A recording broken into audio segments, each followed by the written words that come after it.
In a room filled with billionaires and chandeliers, a man walked in wearing engine oil so deep in his hands, no soap could ever remove it, and he carried the last key the world would ever see.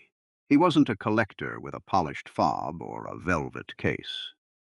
He was Elias Ward, a ghost who had survived 10 years in silence, and he carried the weight of a car that refused to forget him. The Orion X7 stood under cold white light, a machine so rare it wasn't called a car. It was called a surviving artifact, a lost prototype, the last masterpiece from a golden age of combustion engineering. Its body was sculpted from exposed black carbon fiber, silver aerodynamic lines cutting through the doors like surgical scars, and the windshield wrapped the cockpit in one dark, unbroken piece of glass. Behind it, a massive LED wall glowed with gold lettering, Orion X7, the only surviving prot, beneath which smaller text read, Private Sale, estimated value, 12,000.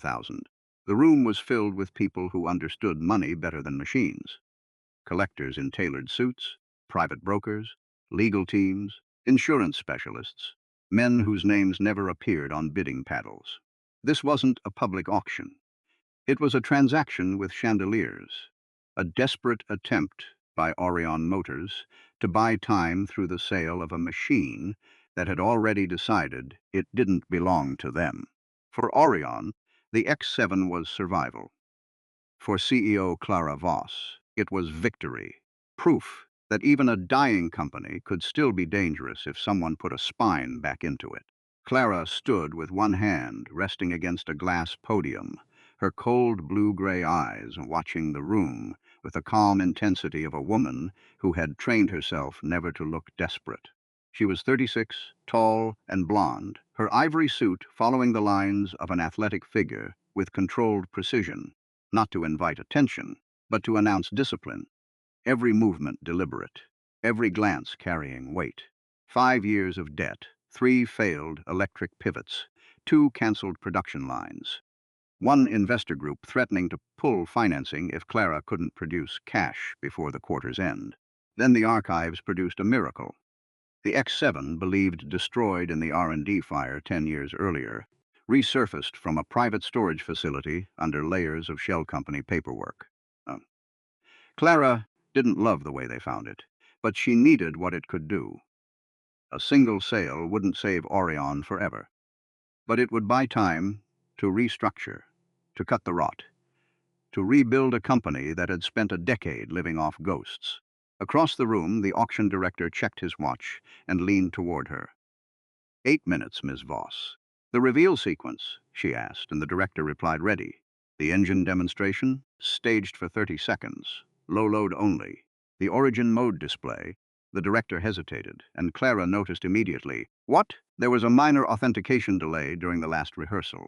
Define minor. Dashboard hesitation. Standard access responds. But the origin mode sequence rejected the house authorization twice. Origin mode was the feature that turned the X7 from rare to mythical. It contained the founder's calibration profile, the prototype's first ignition sequence, and encrypted performance memory from the earliest test runs. Collectors didn't want the X7 because it was fast. Many cars were fast. They wanted it because it was the last living piece of a dead legend, a machine that remembered its creator. Who knows? Clara asked, and the director swallowed. Only technical staff. Keep it that way. But then he added, there is one more issue. One of the registered bidders exercised the independent inspection clause. Clara's expression cooled. Which bidder? Roman Blackwell. Blackwell was a private collector, ex-racing investor, known for acquiring one-off prototypes and burying them in climate-controlled vaults. His contracts always included inspection rights, his lawyers unpleasant, expensive, and very good. Clara glanced toward the service entrance. I was told his inspector had already cleared the chassis. He requested a final listening test before bidding. A listening test? The director looked embarrassed even saying it. His words. Clara's jaw tightened.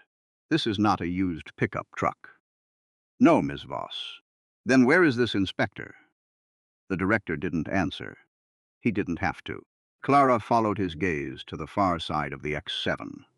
where a man in a worn black jacket stood near the engine bay, leaning slightly, as if listening to a confession. Elias Ward did not look like anyone else in the room. 42. Lean, hard frame built from pressure, rather than vanity.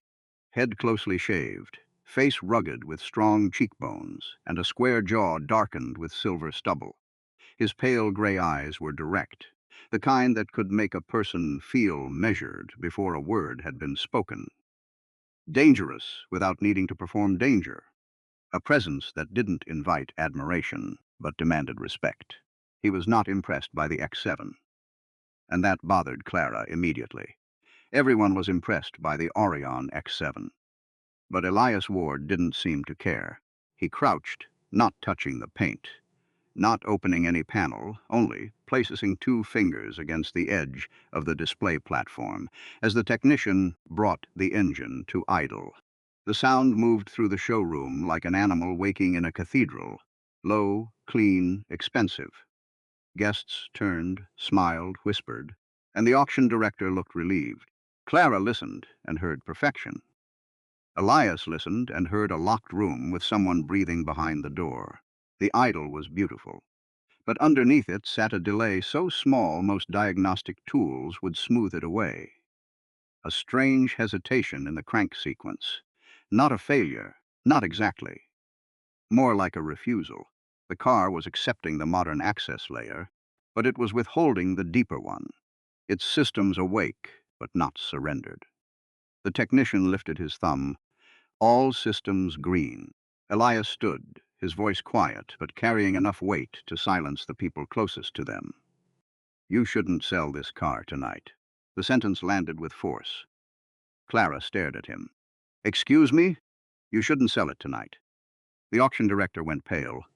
Mr. Ward. Clara raised one hand, and the director stopped. On what basis? She asked.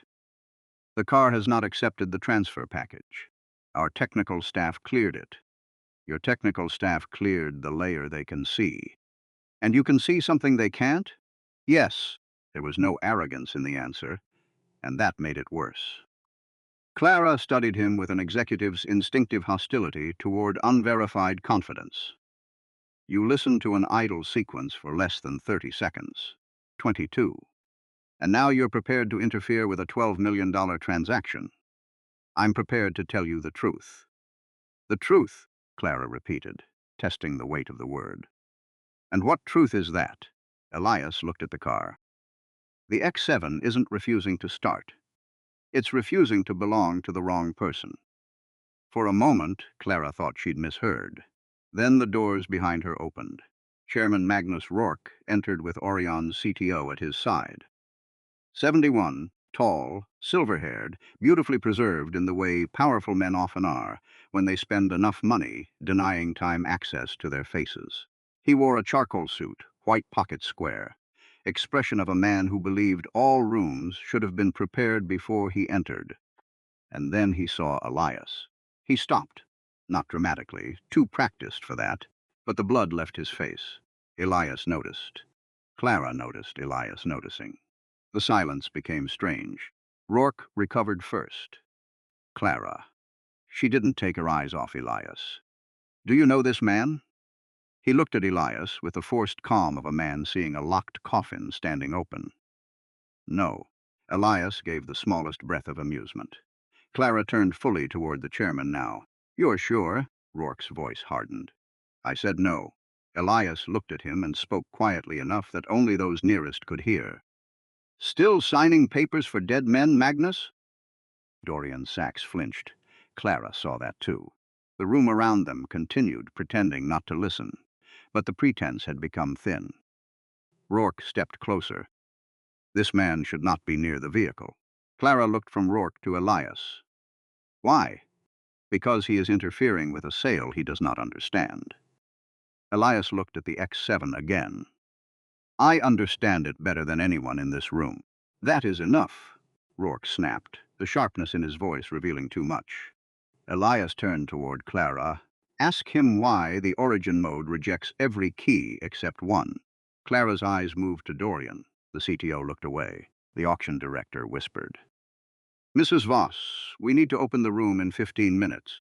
Clara made her decision, not because she trusted Rourke, not because she trusted Elias, but because control was bleeding out of the moment. She turned to security. Escort Mr. Ward out. The room exhaled. Elias didn't argue. That surprised her. He simply stepped back from the X7, wiped his fingers once against a folded rag, and looked at the car with something Clara couldn't identify. Not hunger, not admiration, something closer to grief. Then he looked at her. Don't activate origin mode in front of your buyers. Clara's chin lifted. Mr. Ward, this sale has been reviewed by engineers, lawyers, insurers, and collectors who have forgotten more about rare vehicles than most people ever learn. Elias nodded toward Rourke. That's the problem. Everyone forgot. Rourke's hand tightened around his cane. Security moved in. As Elias passed the chairman, he slowed just enough. You buried the wrong man. Rourke didn't answer. Elias walked out through the service doors and into the cold evening air. Behind him, showroom lights remained bright. Champagne remained cold. Bidders remained rich. The CEO remained furious. And the Orion X7 remained awake, waiting. Elias didn't drive away immediately. His old black pickup was absurd between catering trucks and temporary power units. Cracked mirror, dented bumper, dashboard holding a folded school permission slip, weighted by a spark plug he'd meant to throw away for weeks. He sat behind the wheel with both hands resting on it, staring at nothing. A person could spend 10 years building walls around a memory. Then one sound could walk through all of them. The X7 had not been destroyed.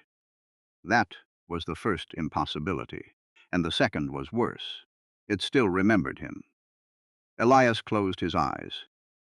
For a moment, he was in a test chamber outside Turin 10 years earlier, rain hitting the roof like static. He was younger then, angrier, reckless with sleeplessness, convinced machines could be made honest even if men couldn't. He believed Orion could build something pure, not merely fast, not merely expensive, but something alive, like a perfectly balanced engine feeling alive when every force opposed every other at the right moment. Back then, Magnus Rourke had smiled at him like a father. Dorian Sachs had called him a genius, and Elias had been foolish enough to believe both of them. His phone vibrated. A message from Roman Blackwell's private coordinator. Mr. Ward, Mr. Blackwell wants your recommendation before the bidding begins. Elias stared at the screen. Fame was useless in the kind of business Roman operated in. Roman hired people who were correct. 10 years earlier, long after Elias vanished, Roman found him through a collector whose McLaren F1 nearly died in a Miami restoration shop. Elias fixed it without advertising, taking no photos, leaving before guests arrived. After that, his name traveled quietly through a small circle of wealthy people, not as Elias Ward, the dead engineer, but as Ward, the man who listened. Collectors called when a prototype had no manual, when a race car carried history in broken welds, when barn finds carried lies under paint. Roman had called 3 days earlier. There is a car in Chicago, Orion X7. Elias nearly hung up. Instead, he asked, "Where did you hear that name?" "From an auction catalog that is not supposed to exist." "That car burned." "Apparently not." "It burned," Elias repeated. Roman allowed silence to stretch. "Then perhaps you should come tell me what they are selling." Elias refused at first. He had a life, a small garage, a daughter who needed lunch by 7:30, a mortgage that didn't care about ghosts. He didn't attend private auctions, didn't step into rooms with Orion logos, didn't say Magnus Rourke's name unless there was no other choice. Then Roman sent one image, a dashboard photograph from the X7 listing. Most would see a rare interior, a prototype cluster, a black steering wheel with silver controls. Elias saw the small white circle, cut by 3 vertical lines glowing faintly in the lower console. His symbol, not Orion's, his. That was why he came, not for Roman, not for money, but for proof that something he built had survived. The night men tried to erase him. Now, sitting in the auction lot, Elias typed only 3 words: "Do not bid." The reply came quickly. Reason? Elias looked at the pavilion. Because they do not own what they are selling. He put the phone down. A minute later, the passenger door opened. A man in a dark overcoat slid into the seat like they were old friends. Roman Blackwell was broad-shouldered, bald, calm in a way that suggested survival of dangerous men. His eyes moved over Elias, then toward the pavilion. "That bad?" Roman asked. "Worse. Does it run?" "Yes." "Is it authentic?" "Yes." "Then why shouldn't I buy it?" Elias turned slowly. "Because the car knows the difference between custody and ownership." Roman smiled faintly. "That sounds like a sentence that costs me $12 million. It might save you more." Roman watched him. "You know that car." Elias didn't answer. Roman's smile faded. "You know that car personally." Elias looked through the windshield. "My name is in it." Roman was quiet. Then he said, "I suspected something like that." "No, you didn't." "No," Roman admitted, "but I suspected the catalog was lying. That's usually enough." Inside the pavilion, music began, the private preview moving toward formal reveal. Roman checked his watch. "They'll start without me. They're counting on you." "I know. That's why they'll wait." Elias almost smiled. Roman studied his face. "The CEO. Clara Voss. Is she part of this? I don't think so." That sounded reluctant. "She's arrogant, not guilty. There's a difference." "Yes," Elias said. "One can be fixed." Roman leaned back. For a while they spoke no more. The wind moved across the lot. Somewhere a generator hummed. Elias thought of Nora, probably at the kitchen table with her aunt, arguing about homework she could finish in 10 minutes, but preferred to stretch. She knew her father fixed machines. She knew he avoided cameras. She knew there were years in his life he didn't talk about. She didn't know why no photograph of him existed before she was born. She didn't know Elias Ward had once been Elias Renner, lead systems architect for Orion Motors. She didn't know the world declared him dead before she learned to walk. Roman's phone rang. He answered, listened, then turned it to speaker. "Put it on speaker." A woman's voice clipped with urgency. "Mr. Blackwell, Orion is requesting your presence immediately. There's an issue with the origin mode sequence."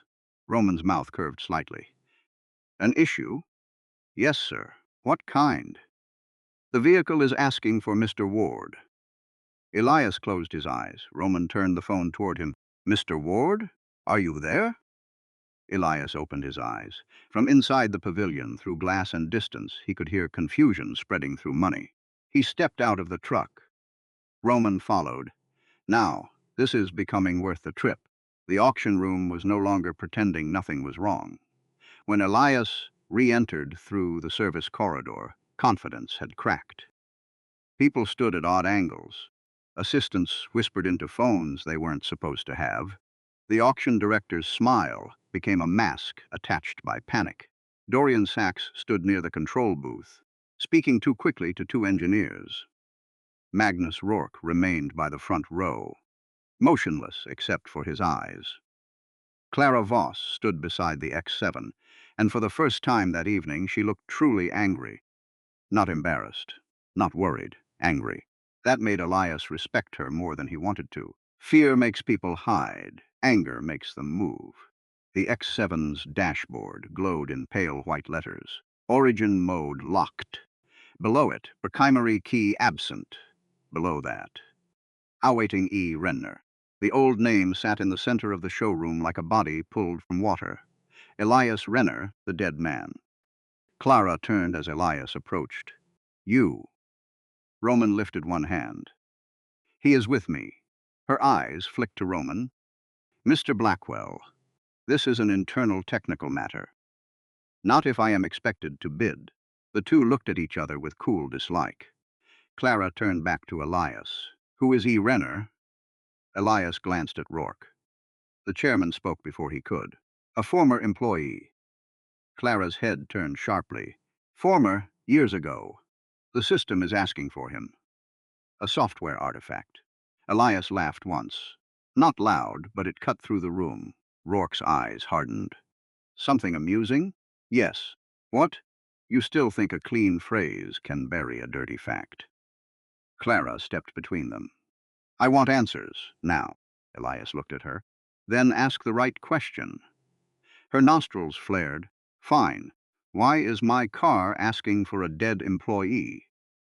The room went quiet, not because of status, but because of the word dead. Elias looked at the dashboard. Because he wrote the lock, Dorian Sax's face tightened. Clara saw it. You said this was a standard legacy authentication layer, she said to him. Dorian adjusted glasses. It is. The system may contain archival identifiers from early development. Prototype software can behave unpredictably when. Stop, Clara said. Dorian stopped. She turned to Elias. Can you unlock it? Yes. Rourke moved immediately. Absolutely not. The speed betrayed him. Clara's eyes narrowed. Why? Because we cannot allow an unauthorized mechanic to interact with a proprietary system in front of bidders. Roman's voice was mild. The proprietary system appears to be asking for him. Rourke ignored him. Clara, shut the demonstration down. We can postpone origin mode and proceed with a physical sale. No, Roman said. Everyone turned. If origin mode fails, I withdraw from bidding. The auction director looked like he might collapse. Roman continued. And I will advise 3 other represented buyers to do the same. Clara stared at him. Without Blackwell, the room lost its anchor bidder. Without origin mode, the X7 became a beautiful shell, with a story no one could verify. Without the sale, Orion lost time it did not have. She turned to Elias. What do you need? Rourke's voice sharpened. Clara. She didn't look. Elias studied her for 1 second, measuring whether she wanted truth or rescue. Then he said, no cameras, no remote connection, no CTO input, and he stands 10 feet from the console. He pointed at Dorian. Dorian flushed. This is outrageous. Elias ignored him. Clara looked at Dorian. Step back. Clara. Now. Dorian stepped back. Rourke looked at Clara with fury so old it had become paternal. You are making a mistake. No, she said. I am discovering one. Elias approached the X7. The showroom seemed to lean toward him. He stopped beside the driver's door. The car recognized proximity before contact. A faint line of light moved along the lower sill. Older, simpler, more elegant. The door unlocked with a soft mechanical click. A murmur moved through the room. Elias didn't smile. He opened the door. The cabin smelled of preserved leather, sealed electronics, and time. Everything was exactly wrong and exactly familiar. Beneath cosmetic changes, the cockpit still held the structure he designed. The driver should feel the machine's intention before completion. Elias sat down. For a moment, the years vanished.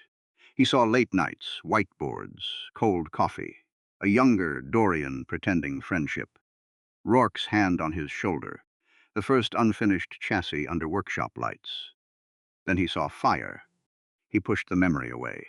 The dashboard changed. Biometric trace detected, Dorian whispered. Impossible. Clara heard. Elias placed both hands on the wheel. The car went silent. Not off, silent as if holding its breath. Then the dashboard displayed. Welcome back, Elias. The room lost its voice. Clara stared. Roman Blackwell slowly smiled. Magnus Rourke looked as if every secret in his body had turned to stone. Elias didn't look at them. He looked at the secondary line forming Archive sealed. Manual release required. His expression hardened. That was new. He leaned closer. The X7 had not merely remembered him. It had been hiding something. Clara Voss had built her career on reading rooms faster than people could read themselves. She knew when a board member was bluffing, when an investor was pretending caution, when a supplier was lying, when a lawyer was hiding bad news. When a director was loyal, only until the next offer. Magnus Rourke was terrified. That disturbed her more than the dashboard message. She had known him 4 years, recruited during Orion's collapse, praised publicly, blocked privately. But now she realized there was a motive beneath control, legacy, ego, fear of exposure. The auction had been suspended under technical verification. Guests moved to the lounge. Champagne became heavier. The room became smaller. Security sealed it under Clara's direct order. Only 5 remained: Clara, Elias, Rourke, Dorian, and Roman Blackwell, who refused to leave because his contract allowed observation of any inspection affecting valuation. Elias stood outside now, arms crossed, face unreadable. Clara looked at him with new attention. His resemblance to an action star was almost distracting. But this wasn't performance. This was a man built to endure impact, not attract admiration. "Your full name," she said. "Elias Ward. The car called you Elias Renner. That was my name before your chairman killed me." Dorian made a small sound. Rourke's face twisted. "Careful." Elias looked at him. "You first." Clara raised her hand. "Enough. I want a clean explanation." Rourke stepped forward. "Clara, this man is unstable." Roman chuckled softly. Rourke turned. "This does not concern you. It concerns my bid. There will be no bid if you continue interfering." Roman's smile disappeared. "Magnus, I have bought and sold companies larger than your market cap. Do not mistake politeness for weakness." The room chilled. Clara almost enjoyed it. Almost. She turned to Elias. "Talk." He looked at the X7. 10 years ago, Orion was building Project Lazarus. Publicly, a combustion research program. Privately, the X7. Rourke wanted a halo car to bring Orion back from decline. Dorian ran software integration. I led systems architecture. Clara's eyes moved to Rourke. "I have never seen that project name in the archive." "No," Elias said. "You wouldn't." "Why?" "Because after the fire, they erased it." Rourke's voice was flat. "There was an accident." Elias turned. "There was a theft." The word struck harder than accident ever could. Elias continued. "The X7 wasn't just a car. The core system was adaptive, recording driver input, mechanical stress, thermal behavior, control response as living calibration memory. Every run taught it something. Every change left a trace. I built Origin Mode as protected archive, so no executive could rewrite development history to suit a press release." Clara understood too fast. "A black box, more honest than one." Dorian spoke quietly. "That archive was never approved." Elias looked at him. "Because you couldn't edit it." Dorian's mouth closed. Then Clara turned to Rourke. "Was Elias Renner an Orion employee?" Rourke's eyes remained on Elias. "Yes." "Did he work on the X7? A pause. "Yes." "Did he die in the R&D fire?" Rourke said nothing. Clara's voice changed. "Magnus. The official record states." "I am not asking what the official record states." Rourke looked at her, calculating how much truth to surrender, finally. His body was never recovered. The room became still. Clara's pulse slowed. "You told me the lead architect died in that fire." "I told you what the company record reflected. That is not the same thing." "No," Elias said. "It isn't." Rourke's composure cracked. "You disappeared. I crawled out of a service tunnel with burns on my back and a concussion. By the time I woke in a clinic under the wrong name, Orion issued a statement. Elias Renner was dead. The fire destroyed the lab. The project was gone. And you said nothing?" Elias looked at her. "I tried. The bitterness carried a decade. Letters vanished. Calls blocked. Lawyers refused. Records sealed under misconduct I never saw. Then men visited and said if I kept chasing Orion, the next accident wouldn't miss." Clara's expression shifted. Not sympathy, recognition of method. "Why change your name?" "My daughter was 6 months old." His voice changed, only slightly. But Clara heard it. Elias looked away. "Her mother died the year before. I had no power, no money for war, no evidence that could survive legal departments. So I stopped being useful to men who wanted me gone. You became a ghost, Roman said. Elias nodded once. Ghosts can raise children. Dead men can't. No one spoke. On the dashboard, the sealed archive prompt glowed steadily. Clara looked at it. What is in the archive? Elias's eyes moved to Rourke. The reason they burned the lab. The X-7 had been moved to a sealed inspection bay beneath the pavilion. The public explanation was simple. Technical delay, authentication review. The private truth was uglier. Clara froze every Orion credential except her own. Dorian protested. Rourke threatened. Roman watched like theater he'd paid too much to attend, but was beginning to appreciate. Elias said very little. That bothered Clara. She was used to men trying to persuade her. Elias offered facts like tools on a bench and let others decide whether to use them. In the inspection bay, lighting was harsher. Glamour vanished. The X-7 became what it truly was, a machine under interrogation. Elias stood beside the open driver's door. Clara watched from the console. What happens if we release the archive? That depends on whether it's intact. And if it isn't, then someone has already tried to kill the last witness. Dorian, under guard, looked down. Elias noticed. Dorian. The CTO didn't look up. Did you touch it? I maintained legacy compatibility. That's not what I asked. Dorian swallowed. Rourke snapped. He has no obligation to answer you. Clara turned sharply. He answers me. The old chairman looked at her with open dislike now. The mask was done. Dorian's hands shook slightly. We tried to migrate the archive 3 years ago. Why? Rourke said nothing. Elias answered, because they found the car. Clara looked at Rourke. Elias continued. They realized the X-7 survived with memory intact. Couldn't sell it while archive contained development trail. Tried to modernize ownership control without waking the old lock. Clara looked back at the car, and tonight we woke it. Yes, because Roman's inspection triggered origin mode. Because I did. The console asked for manual release. Elias sat again. Do not connect it to Orion's network. Dorian quickly said, the archive requires network validation. No, it doesn't.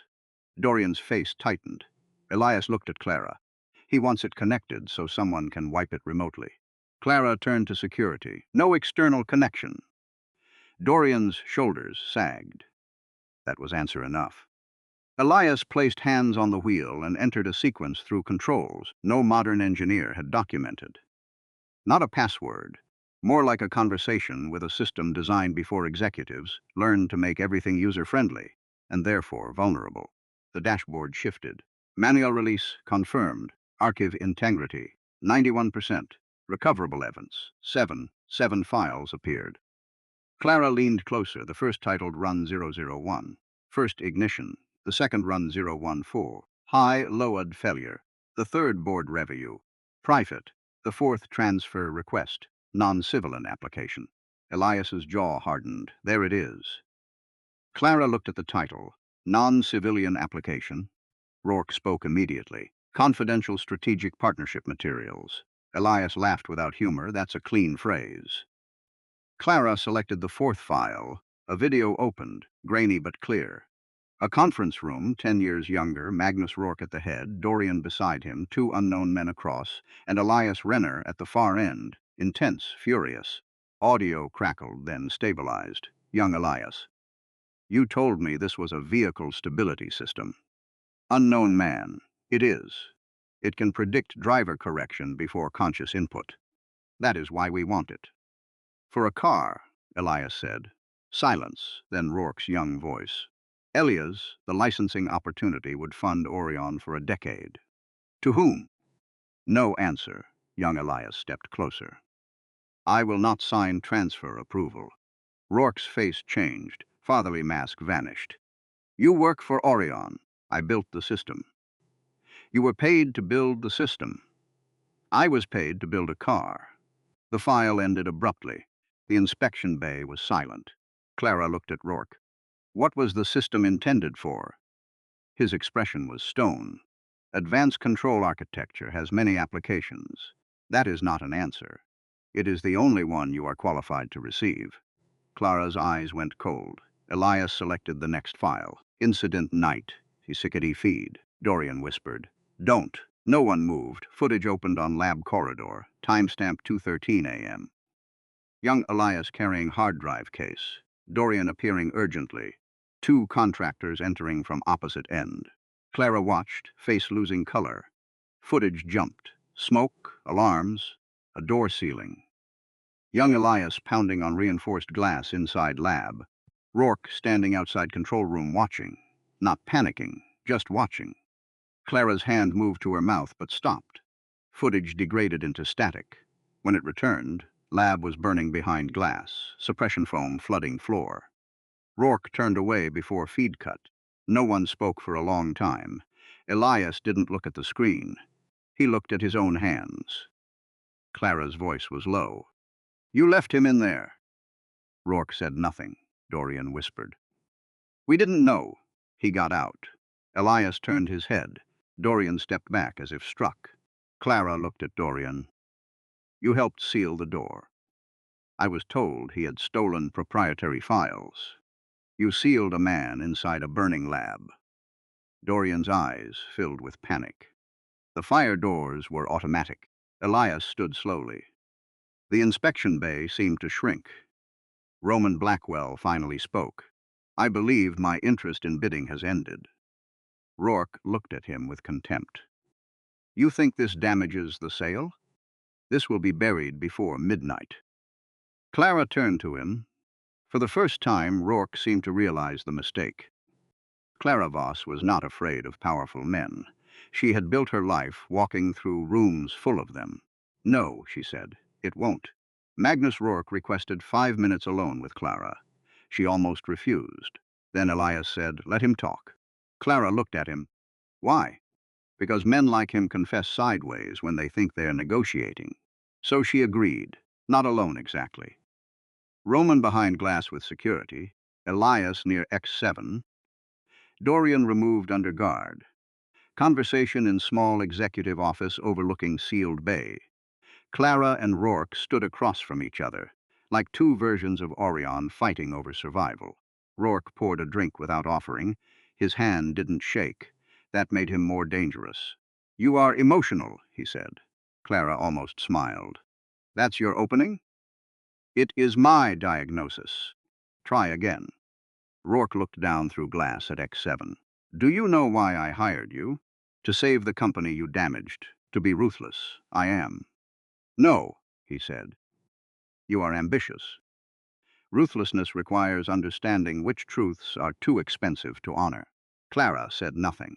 Rourke continued. The archive is incomplete, the footage ugly, but context can be managed. Dorian takes blame. We settle with Ward privately. Blackwell signs NDA for a different asset. Sale proceeds at reduced price. Orion survives. You think Elias would settle? Everyone settles. You don't know him. I know men like him better than you do. Pride is expensive. And single fathers are rarely rich. Clara's expression sharpened. Rourke noticed and leaned in. There it is. The moral line. Very impressive. Very useless. You think you choose justice and corruption.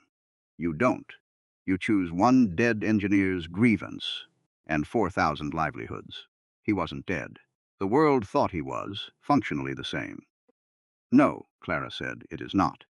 Rourke's patience thinned. If you release this, Orion collapses. Financing gone. Lawsuits bury us. Regulators freeze. Employees lose homes. Suppliers unpaid. All because you want to feel clean. Clara looked down into the bay. Elias stood beside X7, arms crossed, looking like a man accustomed to not receiving rescue. Rourke lowered voice. You can give him money, a title, public recognition later, but tonight you protect the sale. Clara looked back. And you? He smiled faintly. I retire, comfortably. I earned comfort. Words hung like poison. Clara stepped closer. Rourke looked at her then, deciding how much truth to surrender. Finally, he said, if you go public, you go down with me. She paused. he continued. You signed sale documents, promoted provenance, stood before investors repeating claims you didn't verify. Headlines won't care you were deceived. Incompetent at best. Complicit at worst. Clara's hand rested on door handle. Rourke stepped closer. For a moment he believed he'd found the pressure point. Then Clara said, Magnus, I have been underestimated by better men than you. She opened the door. The offer died behind her. The first attempt to erase the X7 came 13 minutes later. It began with the lights. Not all. Just a flicker in the inspection bay. Brief enough to blame the building, clean enough that Elias immediately looked toward the control rack. The X7's dashboard dimmed. Then the archive screen flashed. External handshake request. Elias moved before anyone understood. Disconnect power to the Bay network, he said. Nearest technician froze. Elias turned sharply. Now. Clara heard the tone and acted faster than staff. Do it. A technician pulled physical uplink. Screen stabilized for 1 second, then flashed again. Aurod request. Auron root authority. Elias looked up toward glass office. Rourke was gone. Security rushed hall. Clara cursed under breath. Dorian's holding room empty too. The pavilion entered real crisis. Doors locked, elevators froze, staff shouted across at radios. Somewhere above, bidders told of security protocol review. Phrase rich people understood as lawsuit or danger. Elias climbed into X7. Clara followed to driver's side. What is happening? They're trying to wipe the archive through root authority. I thought you disconnected the network. They're not coming through the building. Then where? He looked at center display, vehicle-to-vehicle service channel. Clara stared from another car, or mobile diagnostic rig. Roman appeared behind her. Private transport truck on East Service Road arrived under Orion clearance 5 minutes ago. Clara turned to security. Stop it. Guard touched earpiece, listened, looked. East gate is open. Clara's face changed. Rourke wasn't fleeing. He was trying to get close enough to kill the witness. Elias entered sequence on wheel. X7 responded. Archive protection mode available. He exhaled once. Clara leaned in. Can you stop the wipe? Not parked. What does that mean? Protection mode was built for live test. Isolates memory during high load. Clara stared. You're saying the car has to move. I'm saying it has to run. That vehicle hasn't been certified in 10 years. It was never certified. Not comforting. Elias looked at her. No. External handshake advanced. Data erosion. 3%. Then 4%. Clara's jaw tightened. How long before it's gone? Minutes. Roman looked toward ramp. Auction property connects to closed freight route, correct? Clara. How do you know that? I buy things. I learn exits. Elias turned ignition manually. X7 woke fully. Not staged idle, not polite showroom growl. The real sound. Thunder restrained by mathematics. Everyone in bay stepped back. Clara didn't. Her hair shifted in vibration, eyes fixed on Elias. If you damage that car, we lose the evidence. If I don't move it, you lose the truth. Dashboard displayed. Origin drive enabled. Clara looked toward passenger seat. Elias. No. I know this facility. No. You need gate access. I need less weight. You need authority if security stops you. He looked at her. She held stare. First time he saw past CEO armor. Not softness, not fear, but refusal to be left behind. Get in, he said. Clara did. Roman smiled. Try not to scratch my non-purchase. X7 rolled forward. Service ramp door began to lower. Security shouted. Archive erosion hit 8%. Elias pressed throttle. XS launched into tunnel. They returned 24 minutes later. The building had changed ownership in every way except legally. Clara controlled security. Roman controlled bidders. Rourke detained at East Gate, trying to leave in transport registered under unauthorized Orion subsidiary. Dorian found in diagnostic rig with active wipe program running through legacy channel. He didn't resist.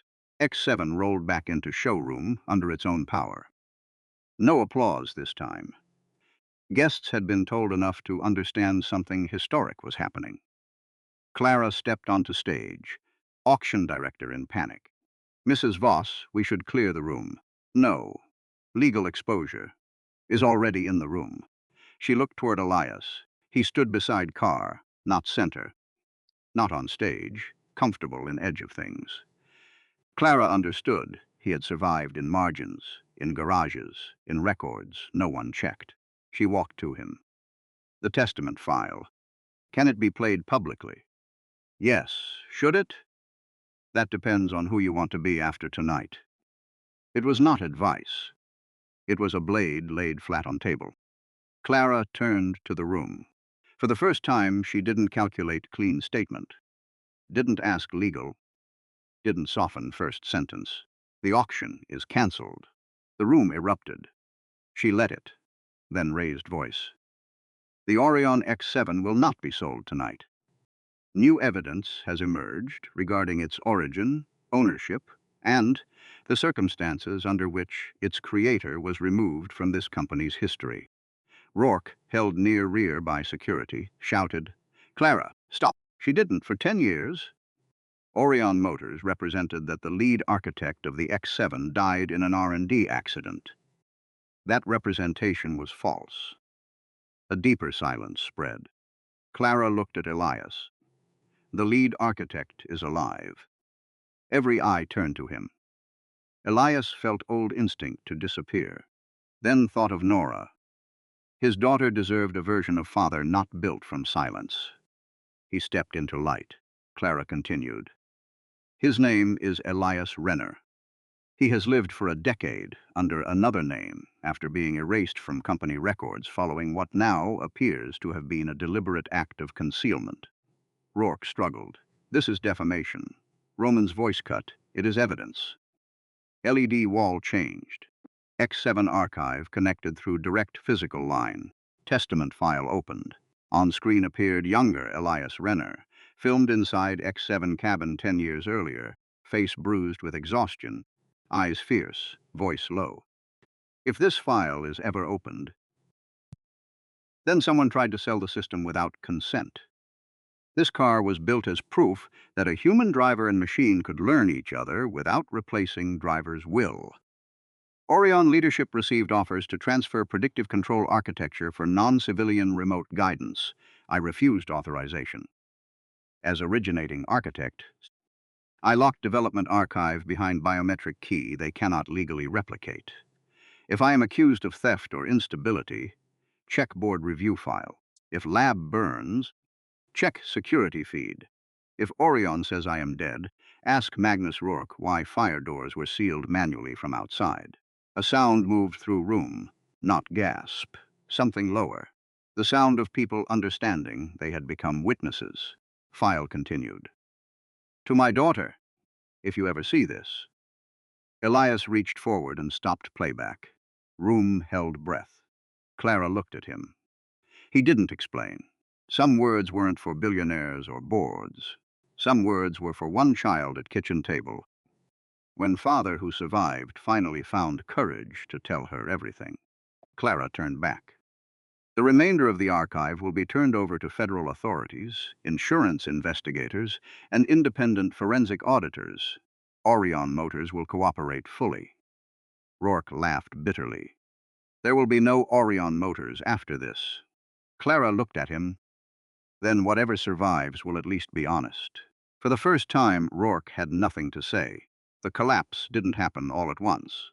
Companies rarely die like people. They bleed through headlines, emergency meetings, regulatory freezes, investor exits, lawsuits, resignations, and the sudden discovery that many important people had always been concerned.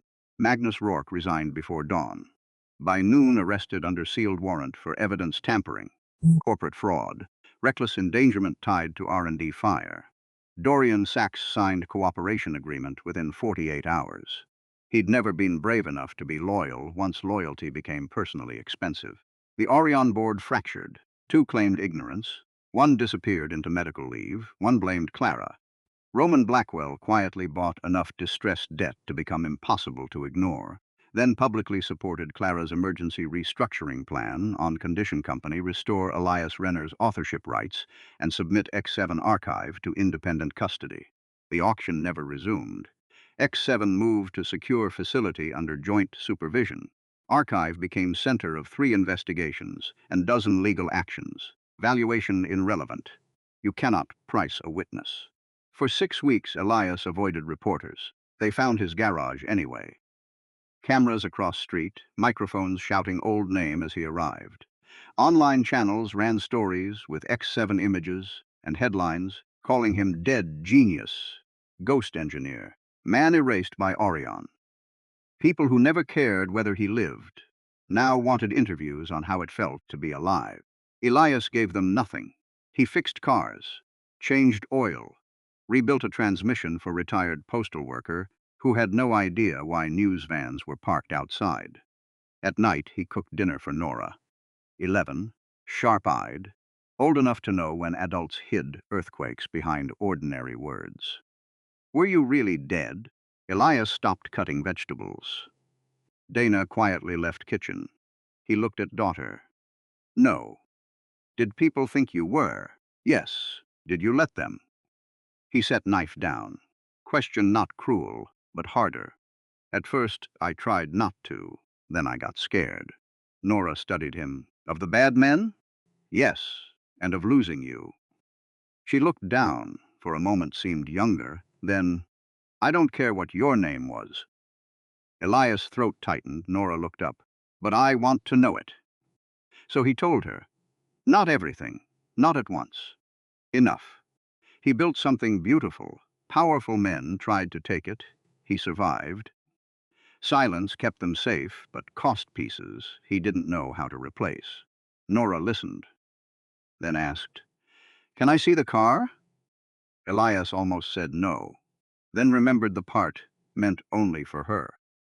A week later, Clara drove to his garage in dark trousers, camel coat, blonde hair loose, looking less like headline, more like person who hadn't slept properly in months. Elias was under 1968 Mustang hood when she entered. You always appear in expensive places, he said without looking up. This is new. Clara looked around garage. Concrete floor, old tools, smell of oil and coffee, handwritten invoices. Absence of anything designed to impress. It's quieter than my office, she said. Most places are, he replied. He closed hood. For a moment, stood facing each other across shop. No easy warmth, but respect now, rarer and more useful.